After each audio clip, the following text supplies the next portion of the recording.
মেয়েদের পেশাবের পরে পানি ব্যবহার করার পরে মোছার জন্য আলাদা কাপড় ব্যবহার করা জরুরি কিনা, আজানের সময় কিছু খেলে গুনাহ হবে কিনা, দুই হাতের উপর সিজদা করলে সিজদা আদায় হবে কিনা, শার্টের হাতা এবং প্যান্ট কি গুছিয়ে রেখে সালাত পড়া যাবে, নামাজের সিজদা অবস্থায় যদি পা উঠে যায় তাহলে নামাজের কোনো সমস্যা হবে কিনা, কোরবানির সাথে সন্তানের আকিকা দেওয়া জায়েজ হবে কিনা, বিতরের নামাজ কি কি সূরা দিয়ে পড়তে হয়, নতুন কোনো কাপড় পরে না ধুয়ে নামাজ পড়ে নামাজের কোনো ক্ষতি হবে কিনা, স্বামী সিগারেট খেলে ওয়াইফের করণীয়, কোনো বাচ্চার বিছানায় প্রসাব করলে বিছানা চাদর ওয়াশ করা যায় কিন্তু জাজিম বা তোষকে পেশাব করলে ধোয়া যায় না, এক্ষেত্রে করণীয় কি, টিকটিকি দেখলে কি মারতেই হবে, প্রয়োজনে কি খুঁজে খুঁজে মারতে হবে, বিষয়টা নিয়ে খুব দ্বিধাদ্বন্দ্বে আসি, জানাবেন প্লিজ। কোরআন কারীম যদি ভুল বশত পায়ে লাগে অথবা নিচে পড়ে যায় করণীয় কি, নামাজ শেষে জায়নামাজ সালাম করা কি ঠিক, ভাঙা প্লেটে খাওয়া যাবে কিনা, অনেক জায়গায় বসে প্রসাব করার ব্যবস্থা নেই, দাঁড়িয়ে পেশাব করতে হয়, এরকম পরিবেশ আমরা কি করব।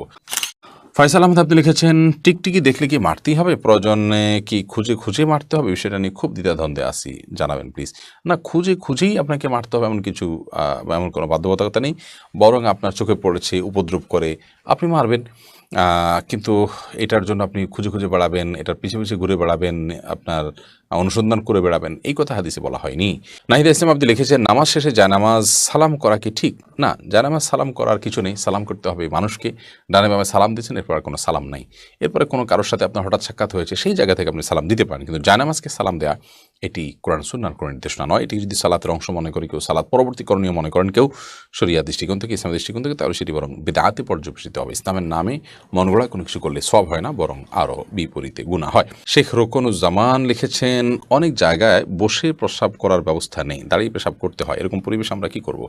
যদি কোনো প্রকার ব্যবস্থা না থাকে এবং দাঁড়িয়ে পেশাব করা ছাড়া নিরুপায় থাকেন তাহলে আপনি অবশ্যই দাঁড়িয়ে পেশাব সেখানে করতে পারেন, যেহেতু আপনি নিরুপায়, কিন্তু নিয়মিত অভ্যাস বাড়ানো সঠিক নয়, কারণ নবী করিম সাল্লাল্লাহু আলাইহি ওয়াসাল্লাম বসেই সবসময় পেশাব করতেন, তবে বিশেষ একবার তিনি দাঁড়িয়ে পেশাব করেছেন এবং সেটি কারণ ছিল এমন একটা জায়গায় তিনি গেছেন যেখানে ময়লা আবর্জনা চতুর্দিকে ফেলেছে মানুষ এবং সেখানে বসার মতো কোনো জায়গা ছিল না, সেজন্য তিনি সেখানে দাঁড়িয়ে পেশাব করেছেন। প্রজাপতি নীর আইডি থেকে আপনি লিখেছেন ভাঙা প্লেটে খাওয়া যাবে কিনা, ভাঙা প্লেটে খাওয়া যাবে, কোনো অসুবিধা নেই, ভাঙা আয়নায় মাথা চেহারা দেখা যাবে সেটাতে কোনো অসুবিধা নেই।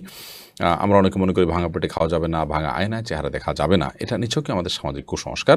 ভাঙা প্লেটে ভাঙা অংশে জীবাণু থাকতে পারে, সেজন্য আপনি ওইটাতে খেলে অস্বাস্থ্যকর হতে পারে, সেটা তো আপনার একান্ত স্বাস্থ্যগত বিষয়, বাট সেটাও তো নিশ্চিত নয়, বিধায় ভাঙা প্লেটে খেলে যে গুনাহ হয়ে যাবে বা নাজায়েজ হবে এটা সেরকম নয়, এবং ভাঙা আয়নায় চেহারা দেখলে কোনো অসুবিধা হবে না। এমনি মুস্তাফিজুর রহমান আপনি লিখেছেন কোরআন কারীম যদি ভুল বশত পায়ে লাগে অথবা নিচে পড়ে যায় করণীয় কি, ভুল বশত পায়ে লাগলে অথবা নিচে পড়ে গেলে আল্লাহর কাছে মাপ চাইতে হবে, যদি এটা অনিচ্ছাকৃত তারপরে মাপ চাই নিতে হবে, এবং সেই সাথে ভবিষ্যতের জন্য এরকমটি না হয় সেজন্য সাবধানতা অবলম্বন করতে হবে। এর কারণে আপনার বিশেষ কোনো কাফারা নাই। আমরা ছোটোবেলা থেকে যে সমস্ত কথা শুনে আসছি যে এর কারণে এত কেজি লবণ দিতে হবে, চাল দিতে হবে গরিবকে ইত্যাদি, এগুলো আমাদের নিজেদের মন গড়া নানান কথাবার্তা। মূলত যদি পড়ে যায় ইচ্ছাকৃত নয় বরং ভুলে পড়ে গেছে, তাহলে সেক্ষেত্রে সেটার কারণে আপনার বিশেষ কোনো করণীয় নাই, সামনে থেকে সাবধানতা অবলম্বন করতে হবে, এবং যেটি হয়ে গেছে আল্লাহ কোরআনের প্রতি অনিচ্ছাকৃত তার জন্য আল্লাহর কাছে মাপ চাইতে হবে।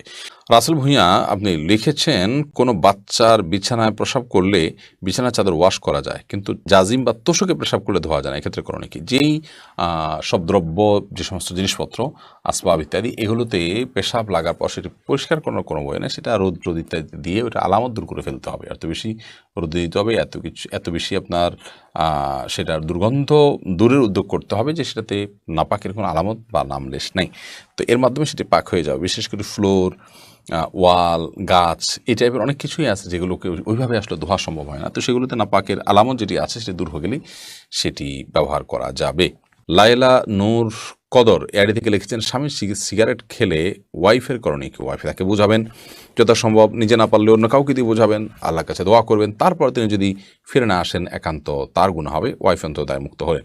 জুলেখা খাতুন আপনি লিখেছেন নতুন কোনো কাপড় পরে না ধুয়ে নামাজ পড়ে নামাজের কোনো ক্ষতি হবে কিনা, নতুন কোনো কাপড় পরলে সেটা ধুয়েই পড়তে হবে এমন কোনো বাধ্যবাধকতা নেই, কারণ নতুন কাপড় মানেই যে সেটা নাপাক, সেটাতে অপবিত্রতা আছে এমনটি তো নিশ্চিত নন আপনি, তাহলে এটি ধোয়াটা বাধ্যতামূলক কেন হতে যাবে। তবে হ্যাঁ, আপনারা যদি নতুন কাপড় কেনার পর দেখলেন যে সেখানে কোনো নাপাক আছে তাহলে ওই জায়গায় সেই নাপাকটা ধোয়াটাই হলো আবশ্যক। অতএব শরীর দৃষ্টিকোণ থেকে নতুন কাপড় ধুয়ে পড়তে হবে এমন কোনো বাধ্যবাধকতা নেই। দিনের পথিক আইডি থেকে আপনি লিখেছেন বিতরের নামাজ কি কি সূরা দিয়ে পড়তে হয়। বিতরের সালাতের প্রথম রাকাতে সূরায়ে সাব্বিহিসমা রব্বিকাল আলা, দ্বিতীয় রাকাতে সূরায়ে কাফিরুন এবং তৃতীয় রাকাতে সূরা ইখলাস কুল হুয়াল্লাহ পাঠ করা, এটি সুন্নাহ। নবী করিম সাল্লাল্লাহু আলাইহি ওয়াসাল্লাম বিতির সালাতে সচরাচর এই সূরাগুলো তেলাওয়াত করতেন, বিধায় আপনি এই সূরাগুলো তেলাওয়াত করতে পারেন। নবীজুল ইসলাম খান আপনি লিখেছেন, কোরবানির সাথে সন্তানের আকিকা দেওয়া জায়েজ হবে কি না?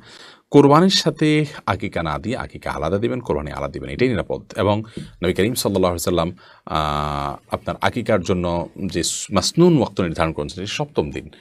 কোরবানির জন্য সেটার জন্য অপেক্ষা কেন করবেন? যদি কারো সপ্তম দিনটা কোরবানির দিন হয় এবং সেই দিনে গরুতে তিনি কোরবানির আকিকা একসাথে দেন, হানাফি মাযহাব অনুযায়ী হয়ে যাবে। বাট অন্যান্য ওলামা ইকরাম অনেকে নিষেধ করেছেন। নিরাপদ মত হলো এগুলোকে আলাদা আলাদা করে দেওয়া। হাদিসে আকিকা এবং কোরবানি একসাথে দেওয়ার কথা বলা নাই, কিন্তু হানাফি মাযহাব ওলামা ইকরামের বক্তব্য হলো যে যদি যেহেতু আকিকা এবং আপনার কোরবানি একই ক্যাটাগরির ইবাদত, সেজন্য আপনার দুইটা একসাথে দেওয়া যাবে। কিন্তু যেটি বলেছি অন্যান্য ওলামাদের বিভিন্ন মত রয়েছে। সুমন আহমেদ আপনি লিখেছেন, নামাজের সিজদা অবস্থায় যদি পা উঠে যায় তাহলে নামাজের কোনো সমস্যা হবে কিনা? সিজদা অবস্থায় যদি পা সামান্য উঠে আবার আপনি জায়গায় নিয়ে গেছেন, কোনো অসুবিধা হবে না। আর যদি পুরো সিজদা জুড়ে উঠে থাকে তাহলে আপনার নামাজ হবে না।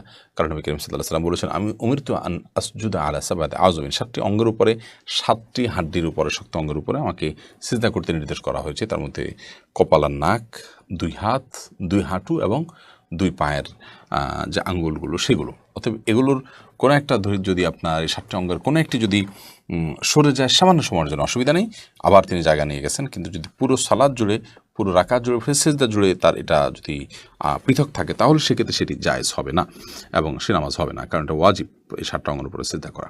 আবু সাইদ আবদুল্লাহ আপনি লিখেছেন, শার্টের হাতা এবং প্যান্ট কি গুছিয়ে রেখে সালাত পড়া যাবে? শার্টের হাতা এবং প্যান্ট গুছিয়ে সালাত আদায় করা মাকরুহ, নবী করিম সাল্লাল্লাহু আলাইহি ওয়াসাল্লাম নিষেধ করেছেন এটি, এই জন্য এটা ছেড়ে সালাত আদায় করতে হবে। তবে হ্যাঁ, প্যান্টের বিষয়টা হলো সেটা যদি কেউ টাকনুন নিচে পড়ে যায় সেটা থেকে বাঁচার জন্য গোছান, তাই সেটা জায়েজ আছে, কিন্তু সেটা সলাতে শুধু না বরং সবসময় এরকম রাখতে হবে। এইচ.এম. হাসান লিখেছেন, 2 হাতের উপর সিজদা করলে সিজদা আদায় হবে কিনা? সিজদা করবেন আপনি জমিনে, হাতের উপরে সিজদা করবেন না। যদি কোনো কারণে হাতের উপরে কেউ সিজদা করেন, হয়তো জমিন তার জন্য উপযোগী না বা জমিনে করার কোনো ব্যবস্থা নেই, আদায় হয়ে যাবে তার সালাত। রাইসানি আপনি লিখেছেন, আজানের সময় কিছু খেলে গুনাহ হবে কিনা? আজানের সময় কোনো কিছু খেলে কোনো গুনাহ হবে না। আমরা অনেকে মনে করি আজানের সময় কিছু খাওয়া বা পান করা যাবে না, এটা করা যাবে না, ওটা করা যাবে না। আপনি যে কোনো কাজ করতে পারেন, টয়লেটে থাকলে আপনি টয়লেটে কাজও সারতে পারেন। তবে আপনি যখন টয়লেটে নাই, পবিত্র জায়গায় আছেন বা স্বাভাবিক অবস্থা আছেন, তখন আপনি আজান শুনলে আজানের জবাব দেওয়ার চেষ্টা করবেন।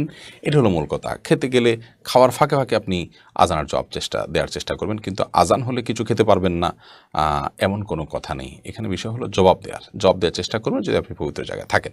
বিলকিস বেগম আপনি লিখেছেন, মেয়েদের পেশাবের পরে পানি ব্যবহার করার পরে মোছার জন্য আলাদা কাপড় ব্যবহার করা জরুরি কিনা? না, আলাদা কাপড় ব্যবহার করা জরুরি না। পানি ব্যবহার করার পরে যদি নাপাক দূর হয়ে গেছে মনে হয় তাহলে সেটি যথেষ্ট, আলাদা করে কাপড় ব্যবহার করার প্রয়োজন নেই।